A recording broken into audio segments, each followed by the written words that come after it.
Forest Hill Cemetery features numerous family plots featuring a large family stone with smaller markers representing individuals associated with that family.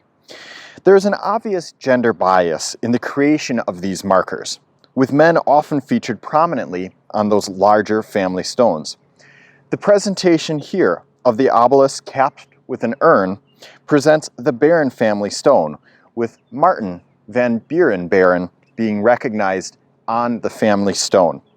The urn at the top is a symbol of death, but it can also appear in many different variations within markers and memorials.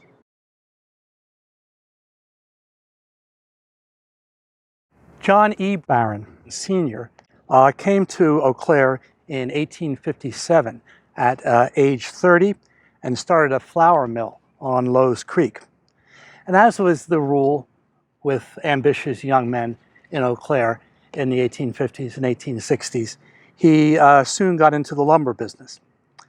He was active in the community, belonged to the Odd Fellows, a fraternal and charitable organization.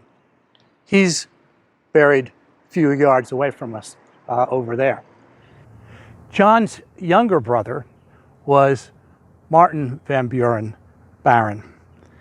He was born in 1834 and was named for the Vice President of the United States at that time.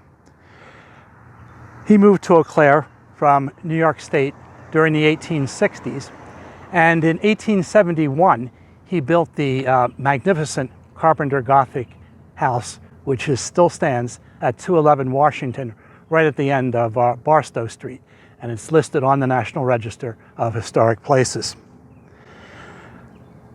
His younger child, as is indicated on his grave marker, served in the Spanish-American War as a second lieutenant in Puerto Rico.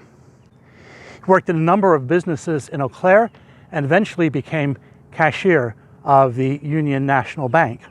He then went into politics and was mayor of Eau Claire from 1920 to 1928. And these were important years in the city's history when Eau Claire became a modern city. Among public buildings, the new high school was built during this period. Among private projects was the Hotel Eau Claire. Now, Barron was not popular, though, with some of the city's residents, and his opponent in 1922 attacked him as a big spender who was soft on prohibition enforcement and didn't want to have prayer in the public schools. Barron was successful, though. He was reelected, and that was sort of an indication that Eau Claire was going to continue in this modern direction.